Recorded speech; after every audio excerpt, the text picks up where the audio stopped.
Good day, everyone, and welcome to Different Stages Radio. I'm your host, JJ, broadcasting in Vancouver, British Columbia, Canada.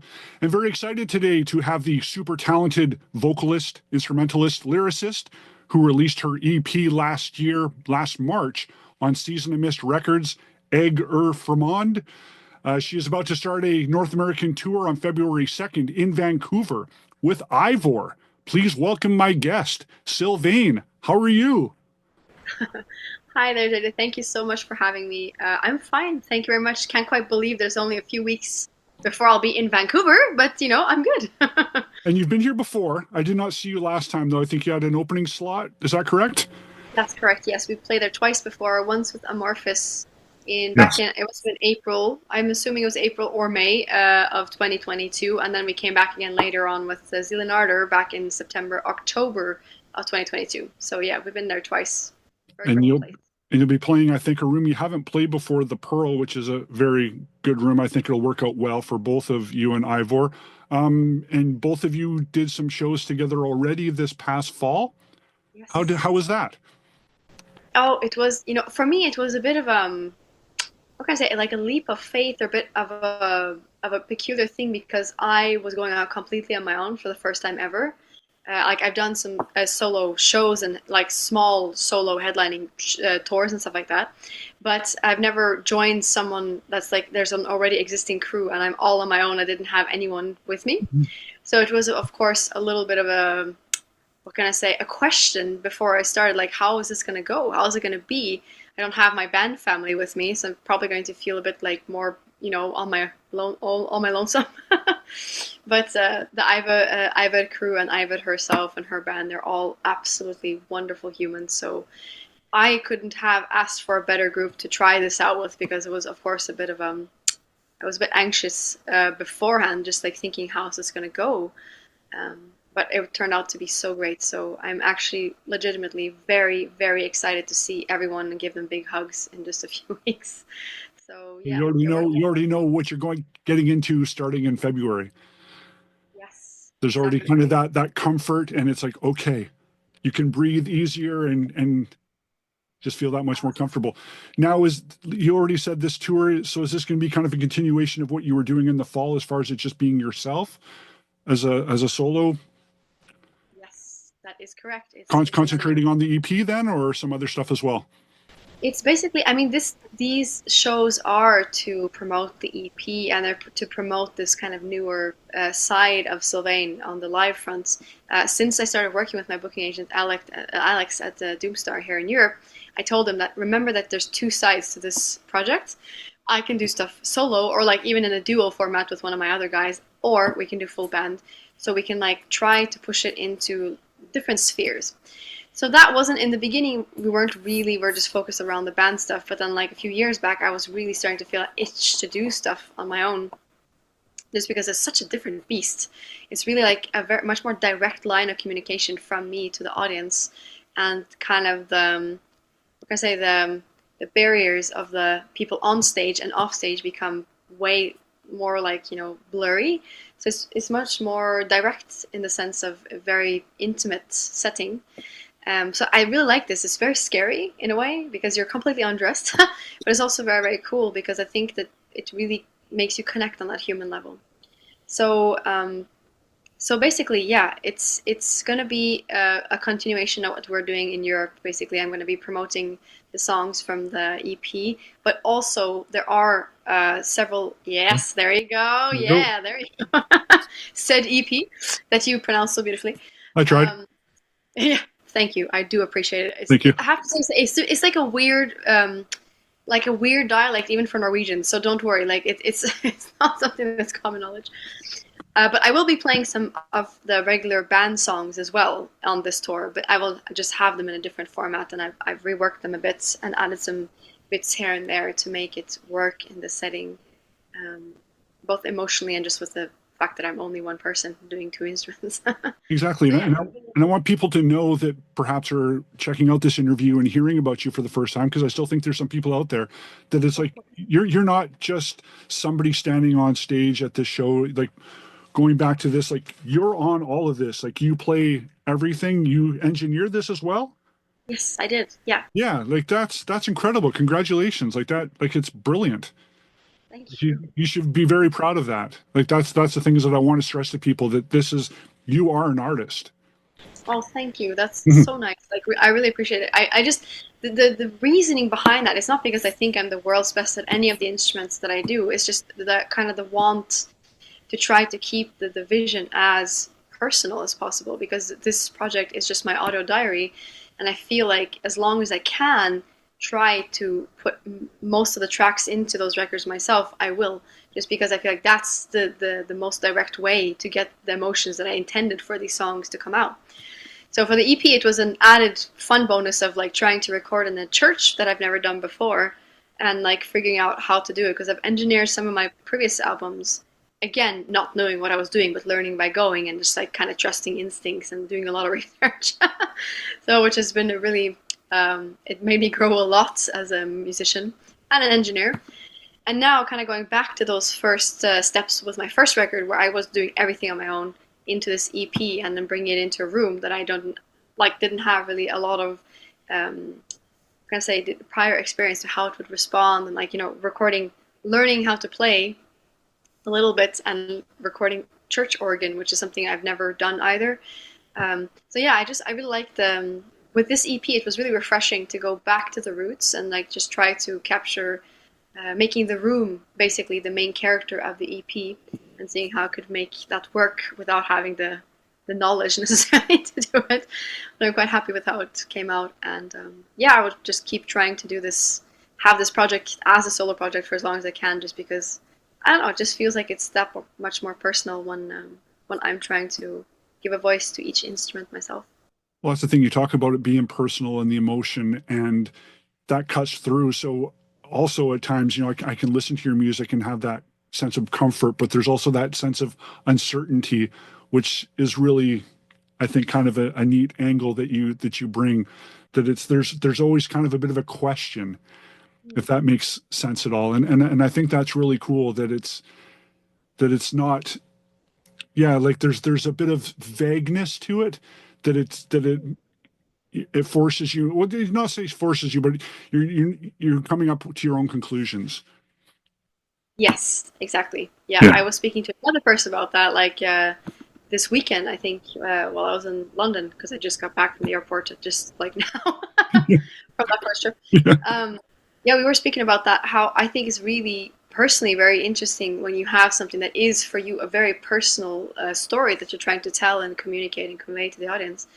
But the fact of it, leaving it in a way or worded in a way or kind of like made in a way where people can put their own interpretation into it, is always really interesting, I think. And it's, I love these moments when people come up to me and talk to my own talk about my songs with myself and like what it means to them. And sometimes it's like wildly different from what went Yeah. into creating it, and that's just super beautiful. Like everyone can take it and it's theirs.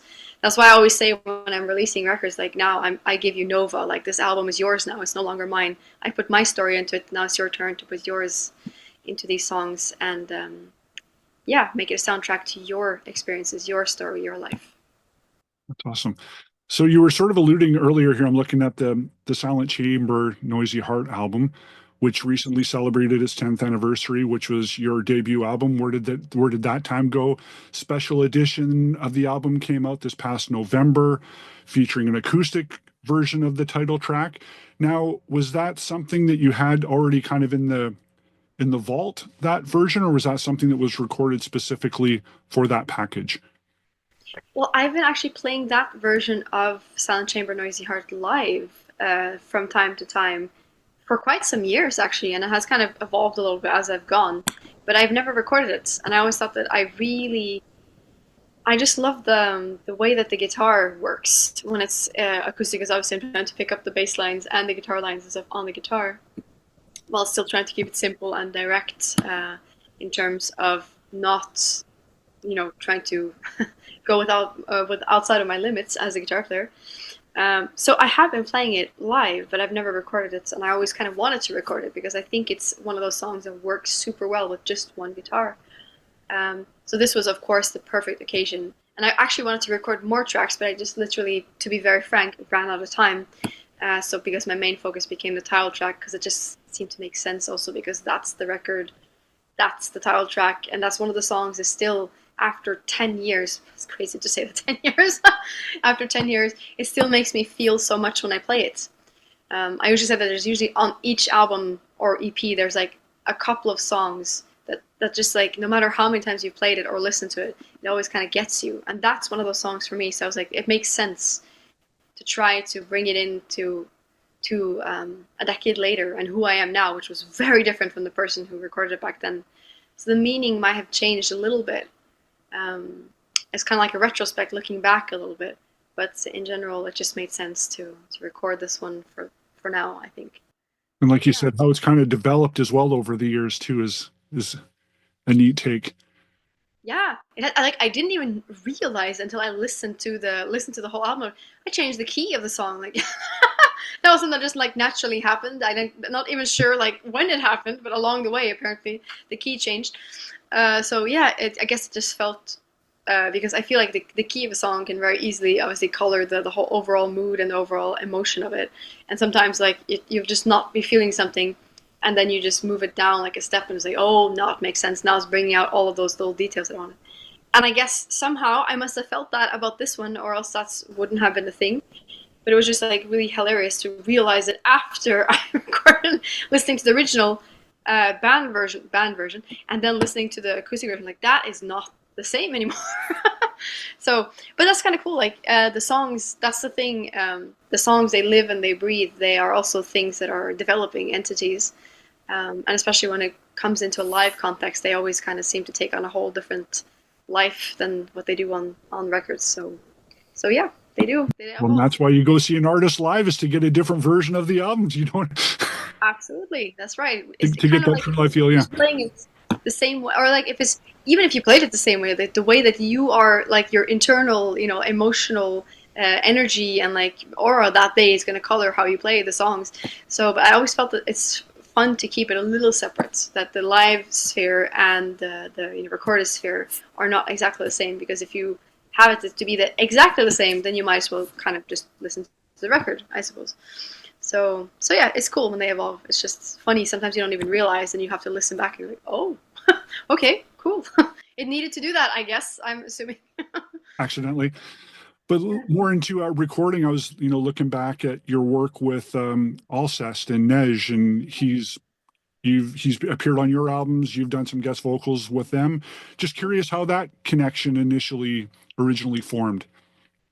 Well, it just originally formed as basically I discovered Alcest through a friend of mine when I was back in this, like, it's a very Norwegian concept called folk high school, which is usually this like year of boarding school where you live at the school, and usually your subjects are creative stuff that's supposed to kind of give you a little gap between ending up in finishing high school and university.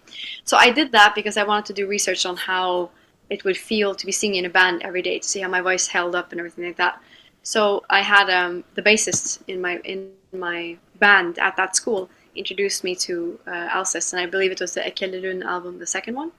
And I just thought it was really, really beautiful. I've always loved this duality between like darkness and light, and like harsh and melodic in music. So of course this spoke to me quite a lot. And I just ended up, it was nothing really fancy. I just ended up going to a show. Like I went to a couple of different shows, and I ended up meeting the guys. I hit it off with Stefan, or Nej, basically, like really instantly. We had like so many things in common and so many tastes in common when it came to music and art and stuff like that. And I think at the time I had not recorded, or I'd started recording the first album, or was it done actually by then? I can't remember, or if I just had like demos or whatever. But anyway, so I had my dad play on that record because I wanted to share that experience with him, because I'm very close to my parents and I wanted him to be involved. But then the second record came about, and it kind of took a little bit of a turn towards some more metal elements in it. And my dad is like a jazz rock drummer. So he still did blast beats on the first one, which is really cool that he did, like my 78-year-old father doing blast beats on my first record. So cool. I love him to bits. Like, it was really cool. But yeah, so on the second one, Wistful, I just felt like I needed to have a little bit of a different input from another drummer. And then Stefan was like looking for projects to play drums in, because at the time he was like missing that. So it was kind of like just like, right place at the right time, becoming friends, and then kind of talking about the projects. And then I was like, oh yeah, you could do drums for me, and then I'll do some vocals for you. And then we kind of just went back and forth for a little while there. And yeah, it was really cool. It's always cool to work with people that you look up to, obviously also in music. So yeah, it was a good experience. Happy to have had him along for the ride and to been along on his ride for a while. Well, as I know you're still working and kind of promoting and touring in support of the EP, which we'll show again. Um, do you have any ideas in mind or thoughts about the next Sylvain album? Yes, Like, is it something that we can perhaps look forward to seeing this year, or maybe another year away? I am not quite sure exactly when it will be released. That's the question. Yeah. The recording process of the EP is going to inspire the recording process of that next record. So I'm going to be recording more stuff on my own for the first time, in terms of not for the first time, but for the first time in terms of working with some equipment stuff that I haven't in the past. So it's going to be a little bit different. Instead of going to, like for Nova, my fourth album, I went to the studio and I stayed there for not 4 months, 2 months, and recorded the whole thing during that time and mixed it partially as well. This time it's going to be kind of a little on and off in studios and recording quite a bit on my own at home.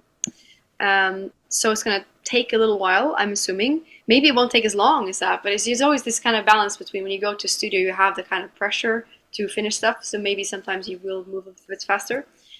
But then when you're in the comfort of your own home, you can literally wake up in the morning, do your emails and then go start recording stuff. So that's also another luxury. So I don't know exactly when it's going to be out, but it's half of it is done already. And it's very, as I tell everyone, I don't know where the album's going actually, because those 3 songs that are on the record so far are basically wildly different. So it's interesting. Some parts I can see that it traces back to Nova, like it seems like a continuation of the sound of Nova. Some of it is like quite new, like that I don't know exactly where it's coming from, but maybe it's coming from, I don't know actually where it's coming from. And then there's this one track that is definitely inspired by the EP in terms of that there's no rhythm, it's completely ambient, very cinematic. And yeah, I'm just very curious myself to see where this is going.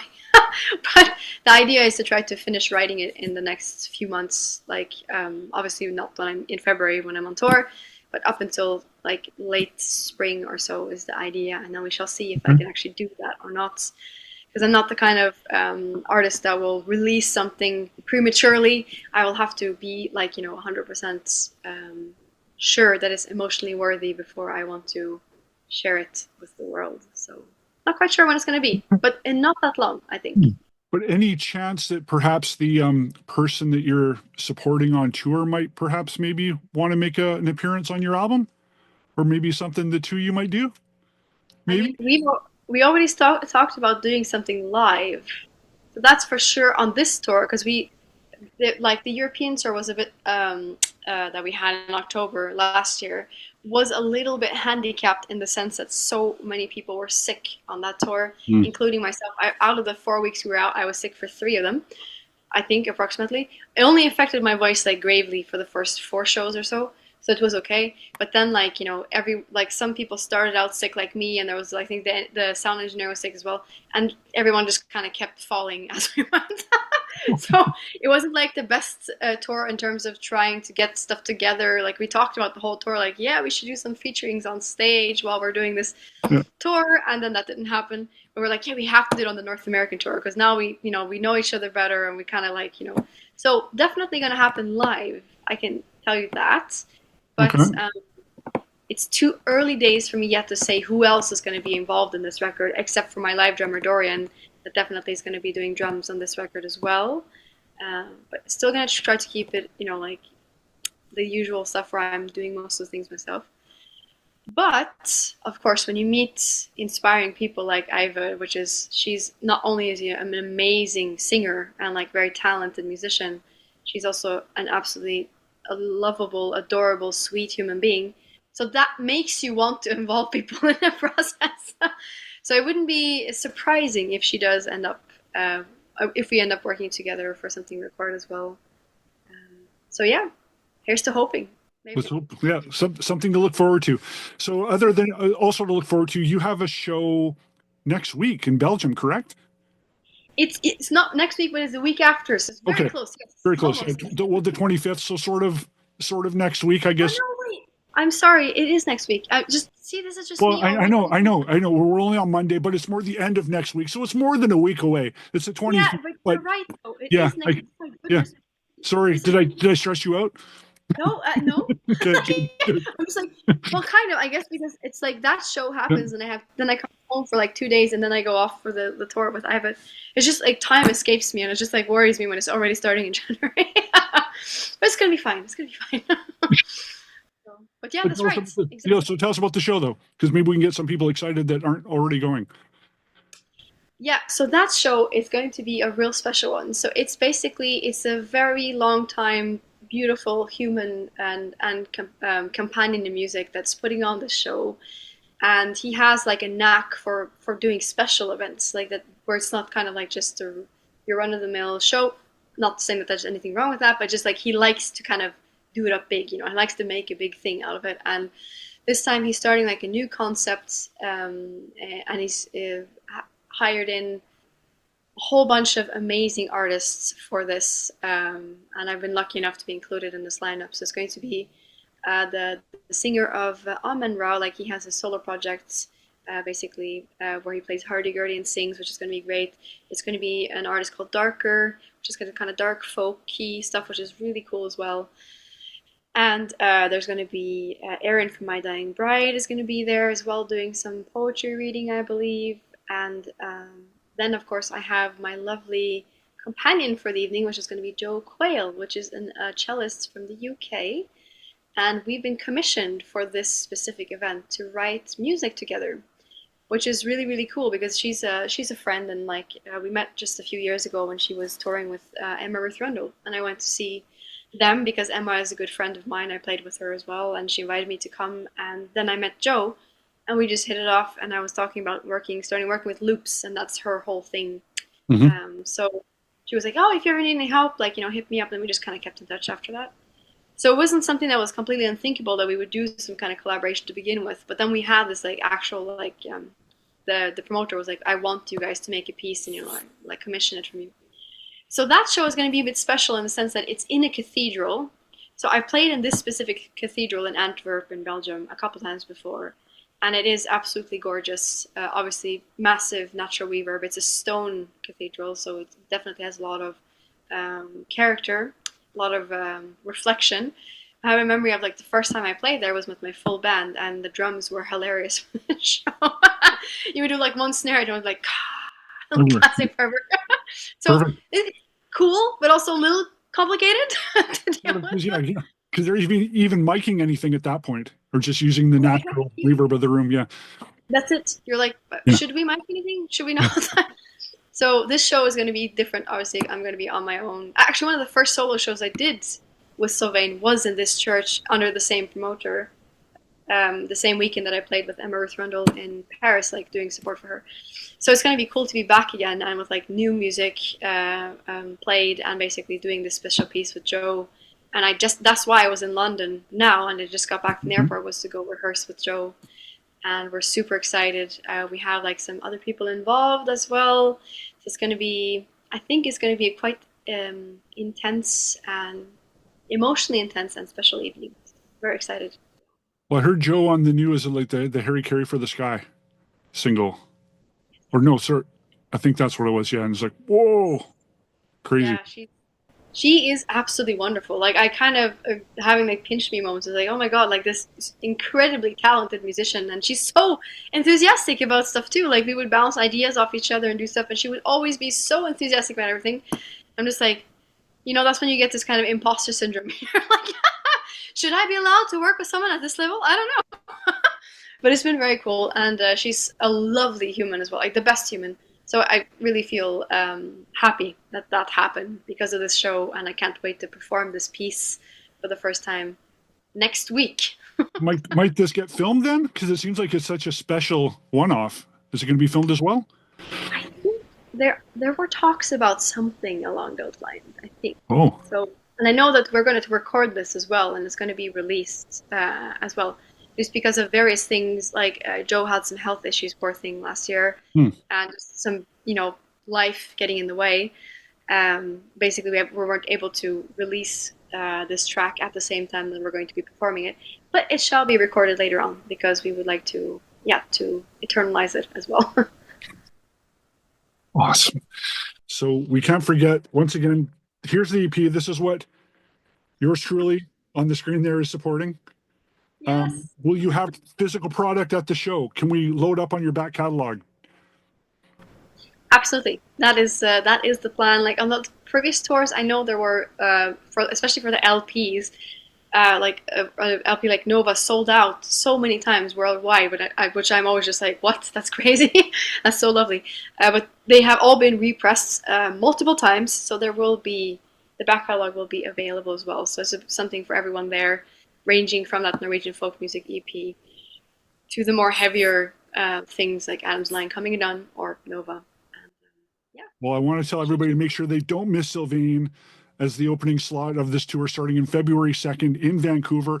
We have tickets to give away to the show, so please go check out differentstagesradio.com under the contest tab because we have, I think, more than a pair to give away because we got very lucky through our friends at Moto Live who are putting on the show. They really were supportive towards Different Stages Radio in giving us extra tickets to give away. So, Sylvaine, thank you so much for spending time with Different Stages Radio. And all the best to you. And we look forward to your new record, hopefully later in 2025, but we know it's in the works. That's exciting. Have a good time at your big show, special show in Belgium next week. Thank you. So, yeah. So I'm still like, I'm a little traumatized, I guess. I'm like, it's next week. Oh my God.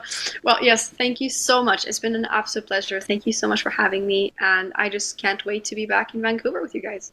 Awesome. This is Different Stages Radio.